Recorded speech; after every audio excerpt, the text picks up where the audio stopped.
4절부터 9절 말씀입니다. 히브리서 13장 4절부터 9절 말씀입니다. 우리 다 같이 함께 한 목소리로 합독하겠습니다. 모든 사람은 결혼을 귀히 여기고 침소를 더럽히지 않게 하라. 음행하는 자들과 간음하는 자들을 하나님이 심판하시리라. 말을 족한 줄 알아. 그가 친히 말씀하시기를 내가 결코 너희를 버리지 아니하고 너희 아니하리라 하셨느니라. 그러므로 우리가 담대히 말하되 내가 무서워하지 아니하겠노라. 사람이 내게 어찌하리요 하노라. 하나님의 말씀을 너희에게 일러주고 너희를 인도하던 자들을 생각하며 그들의 행실의 결말을 주의하여 보고 그들의 믿음을 본받으라. 예수 그리스도는 어제나 오늘이나 영원토록 동일하시니라. 여러 가지 다른 교훈에 끌리지 말라. 마음은 은혜로서 굳게 함이 아름답고 음식으로서 할 것이 아니니 음식으로 말미암아 행한 자는 유익을 얻지 못하였니라. 아멘. 오늘도 이 새벽 하나님의 귀한 은혜와 사랑이 우리 성도님들 삶 가운데 함께 하시길 주님의 이름으로 간절히 축원합니다. 그리스도인들에게 있어서 세상을 경계하며 또한 악한 마귀와 유혹에 이겨내야 되지만 가장 중요한 자기 자신과의 싸움에서 반드시 승리해야 합니다. 자기 자신을 정복하기란 정말 쉽지 않은 일입니다. 그래서 제일 쉽게 무너지고 패배하는 것이 바로 자기 자신과의 싸움입니다.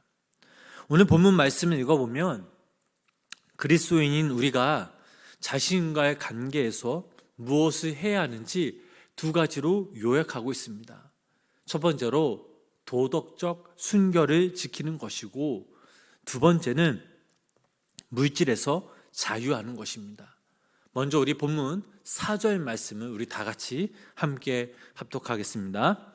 모든 사람은 결혼을 귀히 여기고 침소로 더럽히지 않게 하라. 음행하는 자들과 간음하는 자들을 하나님이 심판하시리라. 아멘. 자, 이 말씀을 통해 저희들이 깨달을 수 있는 사실 하나는 이 결혼 제도가 우리들에게 있어 얼마나 신성하고 고귀한 것인가를 우리가 알 수 있습니다. 결혼 제도에 있어서 무엇보다 근본이 되는 교훈은 하나님이 친히 인간들을 위해 제정하신 신성한 제도라는 사실입니다. 다른 모든 규례들이나 제도들은 사람들이 또 혹은 천사들을 매개체로 하여 하나님이 지시로 여기셨습니다. 그렇다면 이 결혼이라는 이 제도가 왜 중요할까요? 첫 번째로 다시 말씀드리지만 하나님이 만드셨고 이 결혼을 통해 생육하고 번성하라고 하셨기 때문입니다. 그 말씀이 바로 창세기 1장 28절 말씀입니다. 우리 그 말씀 함께 읽어보도록 하겠습니다. 하나님이 그들에게 복을 주시며 하나님이 그들에게 이르시되 생육하고 번성하여 땅에 충만하라. 땅을 정복하라.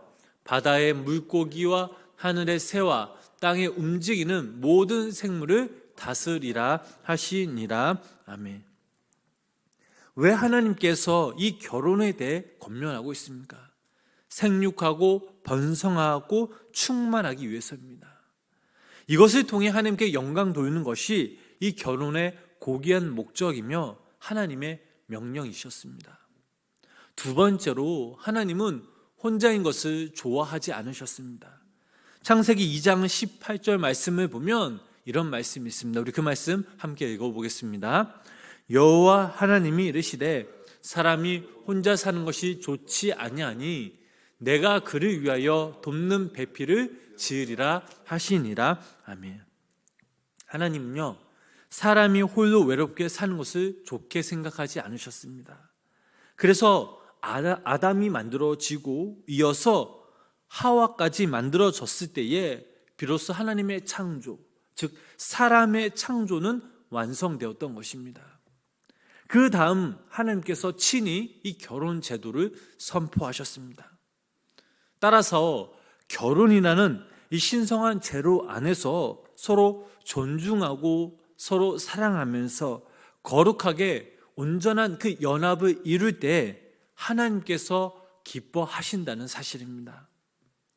그러므로 우리들도 하나님께서 우리를 위해 친히 이 제정해 놓으신 이 신성한 제도를 잘 유지하며 부부간에 서로 사랑하며 아껴주시는 우리 귀한 성도님들, 또 부부가 되시길 주님의 이름으로 축복합니다. 또한 하나님께서 우리에게 세상 그 무엇보다 바꿀 수 없는 것을 주셨는데 그것이 바로 우리의 가정입니다. 가정은 참 소중한 것입니다. 그러나 오늘날 이 땅에 많은 사람들은 이 가정을 너무 소홀히 여길 때가 있습니다. 아내와 남편을, 그리고 자녀들을. 그래서 가정의 위기가 찾아옵니다. 우리가 교회에서 신앙생활을 잘 하는 것도 중요하겠지만 가정에서 이것이 밑바탕이 되어야 되고 이것이 시작이 되어야 합니다. 가정에서 부모를 공경하고 또한 부부간에 서로 사랑하며 자녀들은 부모를 공경하고 또 자식을 노엽게 하지 않는 것이 바로 하나님이 주신 이 가정의 모습이라는 사실입니다. 계속해서 우리 본문, 우리 5절 말씀을 우리 함께 읽어보도록 하겠습니다. 돈을 사랑하지 말고 있는 말에 족한 줄 알라. 그가 친히 말씀하시기를 내가 과연 너희를 버리지 아니하고 너희를 떠나지 아니하리라 하셨느니라. 아멘. 자, 히브리서 기자는 이 5절 말씀을 통하여 탐심의 악을 소개하고 그것으로부터 우리가 벗어날 수 있는 한 방법을 제시하고 있습니다. 그렇다면 우리에게 있어 가장 대표적인 이 탐심의 악은 무엇이겠습니까? 바로 돈을 사랑하는 것, 즉 물질을 탐하는 그 마음입니다. 물론 돈이나 이 물질 자체가 나쁜 것은 아닙니다. 오히려 이것들을 잘 사용한다면 우리들에게 유익이 될 것입니다. 하지만 우리의 마음과 또 행동이 우리 삶 전체가 돈이나 물질에 매여 이것들에 의해 좌우된다면 결국 이것이 우리의 우상이 되어 하나님을 제대로 섬기지 못하는 결과를 얻게 될 것입니다. 디모데전서 6장 10절 말씀을 읽어보면 이런 말씀이 있습니다. 우리 그 말씀 함께 읽어보겠습니다. 돈을 사랑함이 일만 악의 뿌리가 되나니 이것을 탐내는 자들은 미혹을 받아 믿음에서 떠나 많은 근심으로써 자기를 찔러도다. 아멘. 이 말씀은 바로 사도 바울이 우리에게 경고한 말씀입니다. 돈을 사랑함이 일만 악의 뿌리가 된다라는 사실입니다. 돈을 많이 벌기 위해서 수많은 죄를 저지르지 않으면 안 되기 때문에 바로 일만의 악의 뿌리가 되는 것입니다. 누가복음 16장 13절 말씀을 읽어보면 또한 이런 말씀이 있습니다. 그 말씀 함께 읽어보겠습니다. 집 하인이 두 주인을 섬길 수 없나니 혹 이를 미워하고 저를 사랑하거나 혹 이를 중히 여기고 저를 경히 여길 것임이니라. 너희는 하나님과 재물을 겸하여 섬길 수 없느니라. 아멘. 자, 돈을 사랑하면 우리는 결국엔 그 마음에 뺏겨 하나님을 사랑하지 않게 됩니다. 저희들 방금 읽은 말씀에서 나와 있듯이 성경은 돈과 하나님을 겸하여 섬길 수 없다라고 말하고 있습니다. 자, 그렇다면 우리에게 어떤 마음과 자세가 필요할까요? 분명 이것들이 나쁜 것이 아님에도 불구하고 우리가 이것들을 멀리해야 한다면 우리가 어떤 자세로 임하며 이것들을 대해야 할까요? 방금 저희들이 읽은 이 오늘 본문 말씀이 아주 적절하게 제시해 주고 있습니다. 그것은 곧 있는 바를 족한 줄로 알라라는 것입니다. 현재 우리에게 있는 것들도 만족할 줄 알아야 된다는 것입니다. 즉 자족의 삶을 이어가는 것입니다. 그리할 때 우리 스스로 물질의 노예가 되지 않은 채 이러한 것들을 우리가 잘 사용할 수 있습니다. 저희가 잘 아는 이 사도 바울은 이미 이 방법을 터득한 인물입니다. 빌립보서 4장 11절로 12절 말씀을 보면 이런 말씀이 있습니다. 우리 그 말씀 함께 읽어보겠습니다. 내가 아니니라 어떠한 형편에든지 나는 자족하기를 배웠노니 나는 비천에 처할 줄도 알고 풍부에 처할 줄도 알아. 모든 일 곧 배부름과 배고픔과 풍부와 궁핍에도 처할 줄 아는 일체의 비결을 배웠노라. 아멘. 자, 사도 바울이 뭐라고 고백합니까? 어떠한 형편에든지 나는 자족하기를 배웠노니라고 고백하였습니다. 그렇습니다. 사도 바울은 이렇게 자족할 줄 아는 그런 삶을 살았던 것입니다. 그렇기 때문에 그는 어떠한 상황 가운데서도 하나님을 섬기며 복음을 전파하는 일에 힘을 쓸 수 있었습니다. 그래서 그는 다음과 같은 고백을 하였습니다. 빌립보서 4장 13절 말씀, 내게 능력 주시는 자 안에서 내가 모든 것을 할 수 있느니라. 자, 여기 모인 우리 성도님들도 마찬가지입니다. 하나님의 자녀된 우리들은 현재 우리 자신들에게 있는 것들에 대해 자족할 줄 알아야 합니다. 공중에 나는 새도 먹이시고 오늘 피었다 지는 들풀도 입히시는 그 하나님이 하물며 우리의 부족을 채우시지 않겠습니까? 그럼도 우리들도 이러한 믿음을 가지고 이 주님이 주신 이 상황 가운데 감사함으로 나아갈 때에 탐심의 제약으로부터 자유할 수 있음을 믿으시기를 바랍니다.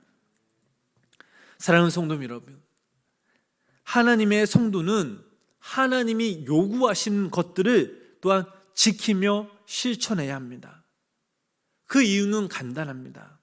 이러한 덕목들은 곧 그리스도인으로서 지켜야 할 아주 가장 기본적인 삶의 자세이기 때문입니다. 세상적인 관점에서 볼 때 윤리적인 덕목들을 어기는 것은 비난과 지탕의 대상이 되기도 하지만 하나님의 계명이라는 차원에서 이러한 덕목들을 어기는 것은 바로 하나님의 징계 대상인 것을 우리는 늘 깨달아야 합니다. 하나님이 제정하신 이 신성한 결혼 제도를 잘 지키고 또 우리에게 맡겨진 이 가정, 이 소중한 가정을 잘 갖고 나가면 또한 우리가 이 땅에서 살아갈 때에 이 물질이 우리의 마음에 사로잡히지 않을 때, 즉 자족하는 삶을 살아갈 때에 하나님께서 우리의 삶 가운데 귀한 은혜를 덧입혀 주신다는 사실입니다. 오늘 여기 모인 우리 성도님들이 오늘 하루 우리가 이 땅에서 살아갈 때, 아니 6월 한 달 우리에 맡겨진 그 삶을 살아가실 때에 하나님이 우리와 함께 하신다는 그 사실을 믿고 또한 그 믿음을 가지며 세상의 순결을 지키고 물질에서 자유할 때에 하나님의 귀한 은혜와 축복이 우리 성도님 삶 가운데 충만히 임하시길 주님의 이름으로 간절히 축원합니다. 기도하겠습니다. 사랑의 아버지 하나님 감사합니다. 오늘도 이 새벽 또 6월 첫 번째 첫날을 주의 전에 모여서 함께 예배로 시작하게 하심에 감사합니다. 지난 5월도 하나님께서 인도하여 주시고 하나님께서 귀한 은혜를 베풀어 주셨는데 하나님 아버지 6월 한 달도 우리에게 건강을 지켜주시고 특별히 아버지 우리가 영육간의 건강함 주셔서 우리가 하나님의 자녀로서 우리가 이 땅에서 하나님의 순결을 지키고 또 물질에 자유하여서 하나님의 부르심의 그 자리에 우리가 아멘으로 순종하며 그 자리에 나아가는 믿음의 성도님의 삶이 되도록 성령님 함께하여 주시옵소서.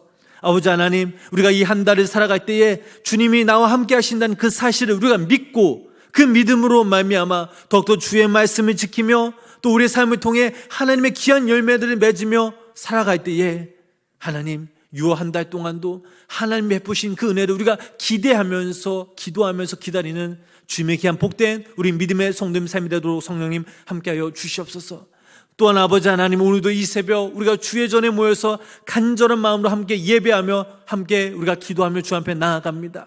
우리의 기도 제목들이 하나님 앞에 상달되어질 때에 하나님의 문을 열게 하여 주시고, 또 하나님의 그때에 하나님의 방법으로 우리의 기도 제목들이 응답되어지는 노래 은혜가 우리 삶 가운데 임하게 하여 주시옵소서. 예수님의 이름으로 간절히 기도드렸습니다. 아멘.